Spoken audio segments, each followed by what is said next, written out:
Christmas Carol by Charles Dickens. This is part 2 of Stave 2, the first of the three spirits. Although they had but that moment left the school behind them, they were now in the busy thoroughfares of a city, where shadowy passengers passed and repassed, where shadowy carts and coaches battled for the way, and all the strife and tumult of a real city were. It was made plain enough by the dressing of the shops that here too it was Christmas time again, but it was evening and the streets were lighted up. The ghost stopped at a certain warehouse door and asked Scrooge if he knew it. "Know it?" said Scrooge. "Was I apprenticed here?" They went in. At the sight of an old gentleman in a Welsh wig, sitting behind such a high desk that if he had been 2 inches taller he must have knocked his head against the ceiling, Scrooge cried in great excitement, "Why, it's old Fezziwig! Bless his heart, it's Fezziwig alive again!" Old Fezziwig laid down his pen and looked up at the clock, which pointed to the hour of 7. He rubbed his hands, adjusted his capacious waistcoat, laughed all over himself from his shoes to his organ of benevolence, and called out in a comfortable, oily, rich, fat, jovial voice, "Yo-ho there, Ebenezer! Dick!" Scrooge's former self, now grown a young man, came briskly in, accompanied by his fellow prentice. "Dick Wilkins, to be sure," said Scrooge to the ghost. "Bless me, yes, there he is. He was very much attached to me, was Dick. Poor Dick. Oh, dear, dear." "Yo-ho, my boys," said Fezziwig. "No more work tonight. Christmas Eve, Dick. Christmas Eve, Ebenezer." "Let's have the shutters up," cried old Fezziwig with a sharp clap of his hands, "before a man can say Jack Robinson." You wouldn't believe how those two fellows went at it. They charged into the street with the shutters. 1, 2, 3, had 'em up in their places. 4, 5, 6, barred 'em and pinned them. 7, 8, 9, and came back before you could have got to 12, panting like racehorses. "Hilly-ho!" cried old Fezziwig, skipping down from the high desk with wonderful agility. "Clear away, my lads, and let's have lots of room here. Hilly-ho, Dick! Cheer up, Ebenezer! Clear away!" There was nothing they wouldn't have cleared away, or couldn't have cleared away, with old Fezziwig looking on. It was done in a minute. Every movable was packed off as if it were dismissed from public life for evermore. The floor was swept and watered, the lamps were trimmed, fuel was heaped upon the fire, and the warehouse was next. No, it wasn't. The warehouse was as snug. I turned over 2 pages at once. The warehouse was as snug and warm and dry and bright a ballroom as you would desire to see upon a winter's night. In came a fiddler with a music book and went up to the lofty desk and made an orchestra of it and tuned like 50 stomach aches. In came Mrs. Fezziwig, one vast substantial smile. In came the 3 Miss Fezziwigs, beaming and lovable. In came the 6 young followers whose hearts they broke. In came all the young men and women employed in the business. In came the housemaid with her cousin the baker. In came the cook with her brother's particular friend the milkman. In came the boy from over the way, who was suspected of not having board enough from his master, trying to hide himself behind the girl from next door but one, who proved to have had her ears pulled by her mistress. In they all came, one after another, some shyly, some boldly, some gracefully, some awkwardly, some pushing, some pulling. In they all came, anyhow and everyhow. Away they all went, 20 couple at once, hands half round and back again the other way, down the middle and up again, round and round in various stages of affectionate grouping. Old top couple always turning up in the wrong place, new top couple starting off again as soon as they got there, all top couples at last, and not a bottom one to help them. When this result was brought about, old Fezziwig, clapping his hands to stop the dance, cried out, "Well done!" and the fiddler plunged his hot face into a pot of porter, especially provided for that purpose. But, scorning rest upon his reappearance, he immediately began again, though there were no dancers yet, as if the other fiddler had been carried home exhausted on a shutter, and he were a brand new man, resolved to beat him out of sight or perish. There were more dances, and there were forfeits and more dances, and there was cake, and there was negus, and there was a great piece of cold roast, and there was a great piece of cold boiled, and there were mince pies and plenty of beer. But the great effect of the evening came after the roast and boiled, when the fiddler, an artful dog mind, the sort of man who knew his business better than you or I could have told him it, struck up Sir Roger de Coverley. Then old Fezziwig stood out to dance with Mrs. Fezziwig, top couple too, with a good stiff piece of work cut out for them. 3 or 4 and 20 pair of partners, people who were not to be trifled with, people who would dance, and had no notion of walking. But if they had been twice as many, 4 times, old Fezziwig would have been a match for them, and so would Mrs. Fezziwig. As to her, she was worthy to be his partner in every sense of the term. If that's not high praise, tell me higher, and I'll use it. A positive light appeared to issue from Fezziwig's calves. They shone in every part of the dance like moons. You couldn't have predicted at any given time what would become of them. And when old Fezziwig and Mrs. Fezziwig had gone all through the dance, advance and retire, both hands to your partner, bow and curtsy, corkscrew, thread the needle, and back again to your place, Fezziwig cut so deftly that he appeared to wink with his legs, and came upon his feet again without a stagger. When the clock struck 11, this domestic ball broke up. Mr. and Mrs. Fezziwig took their stations, one on either side the door, and shaking hands with every person individually as he or she went out, wished him or her a Merry Christmas. When everybody had retired but the 2 prentices, they did the same to them, and thus the cheerful voices died away, and the lads were left to their beds, which were under a counter in the back shop. During the whole of this time, Scrooge had acted like a man out of his wits. His heart and soul were in the scene, and with his former self. He corroborated everything, remembered everything, enjoyed everything, and underwent the strangest agitation. It was not until now, when the bright faces of his former self and Dick were turned from them, that he remembered the ghost and became conscious that it was looking full upon him, while the light upon its head burnt very clear. "A small matter," said the ghost, "to make these silly folks so full of gratitude." "Small?" echoed Scrooge. The spirit signed to him to listen to the 2 apprentices, who were pouring out their hearts in praise of Fezziwig, and when he'd done so, said, "Why is it not? He has spent but a few pounds of your mortal money, 3 or 4 perhaps. Is that so much that he deserves this praise?" "Oh, it isn't that," said Scrooge, heated by the remark and speaking unconsciously like his former, not his latter self. "It isn't that, spirit. He has the power to render us happy or unhappy, to make our service light or burdensome, a pleasure or a toil. Say that his power lies in words and looks, in things so slight and insignificant that it is impossible to add and count them up. What then? The happiness he gives is quite as great as if it cost a fortune." He felt the spirit's glance and stopped. "What's the matter?" asked the ghost. Nothing particular," said Scrooge. "Something, I think," the ghost insisted. "No," said Scrooge. "No, I should like to be able to say a word or 2 to my clerk just now, that's all." His former self turned down the lamps as he gave utterance to the wish, and Scrooge and the ghost again stood side by side in the open air. "My time grows short," observed the spirit. "Quick." This was not addressed to Scrooge, or to anyone whom he could see, but it produced an immediate effect, for again Scrooge saw himself. He was older now, a man in the prime of his life.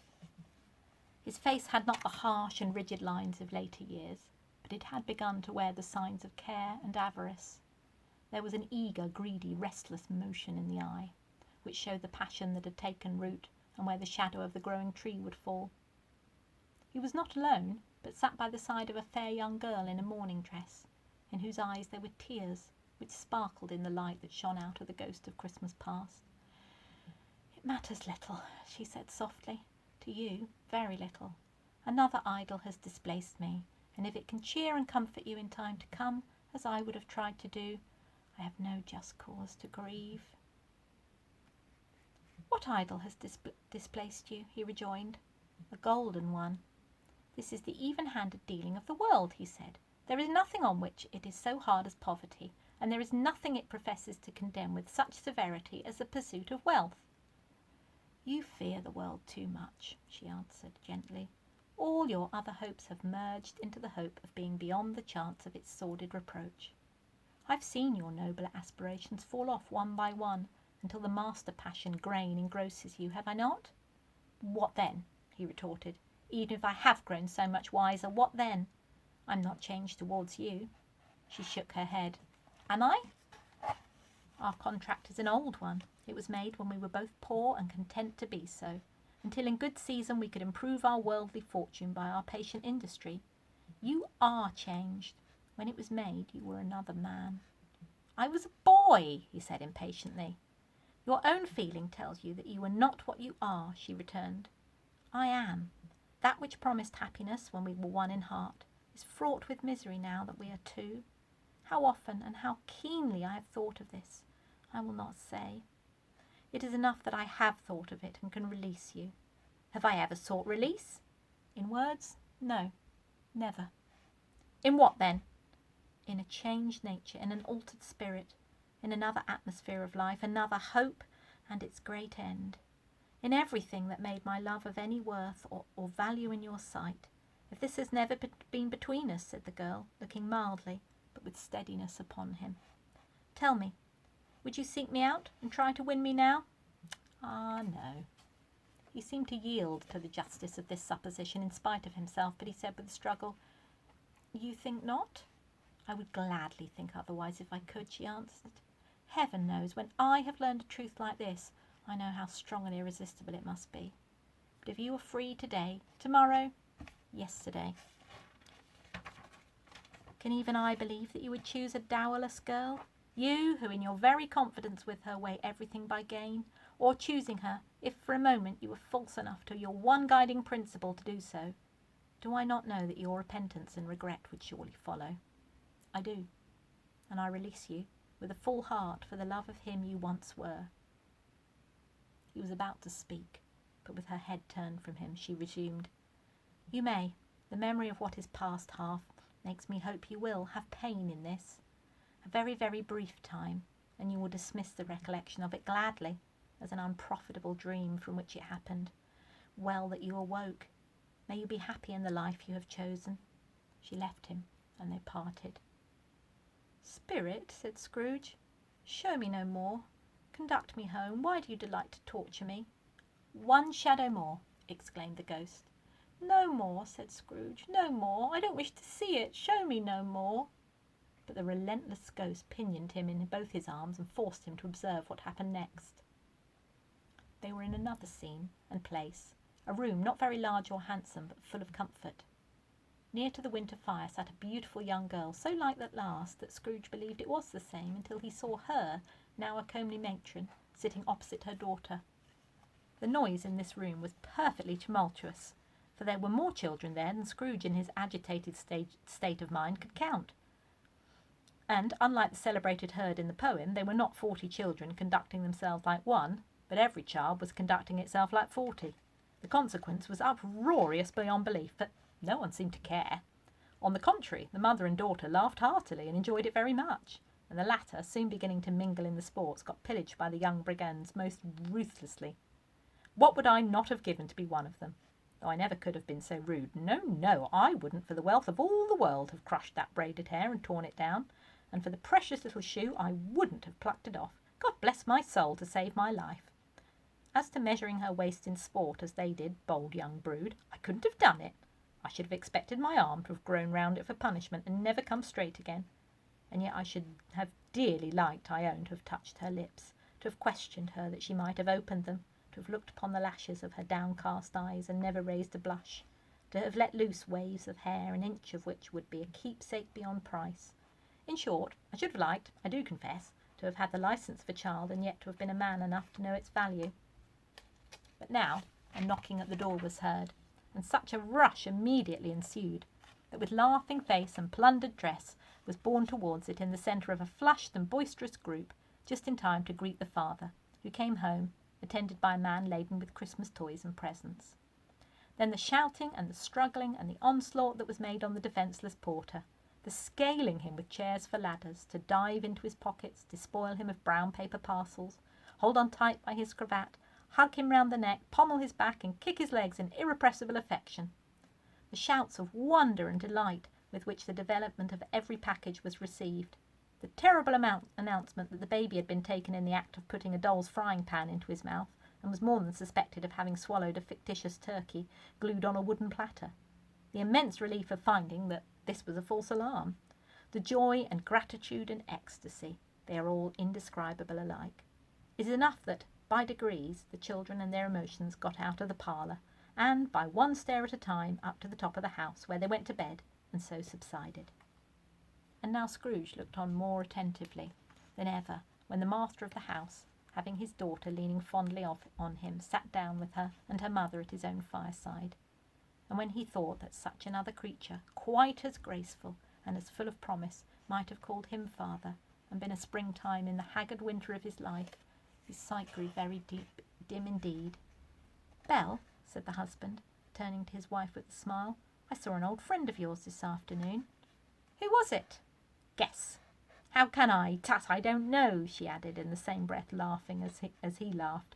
"Mr. Scrooge." Mr. Scrooge it was. I passed his office window, and as it was not shut up, and he had a candle inside, I could scarcely help seeing him. His partner lies upon the point of death, I hear, and there he sat quite alone. Alone in the world, I do believe. "Spirit," said Scrooge in a broken voice, "remove me from this place." "I told you these were shadows of the things that have been," said the ghost. That they are what they are, do not blame me." "Remove me," Scrooge exclaimed. "I cannot bear it." He turned upon the ghost, and seeing that it looked upon him with a face in which some strange way there were fragments of all the faces it had shown him, wrestled with it. "Leave me, take me back, haunt me no longer." In the struggle, if that can be called a struggle in which the ghost, with no visible resistance on its own part, was undisturbed by any effort of its adversary, Scrooge observed that its bright light was burning high and bright, and dimly connecting that with its influence over him, he seized the extinguisher cap, and by a sudden action pressed it down upon its head. The spirit dropped beneath it, so that the extinguisher covered its whole form, but though Scrooge pressed it down with all his force, he could not hide the light, which streamed from under it in an unbroken flood upon the ground. He was conscious of being exhausted and overcome by an irresistible drowsiness, and further, of being in his own bedroom. He gave the cap a parting squeeze, in which his hand relaxed, and had barely time to reel to bed before he sank into a heavy sleep. And that's the end of Stave 2.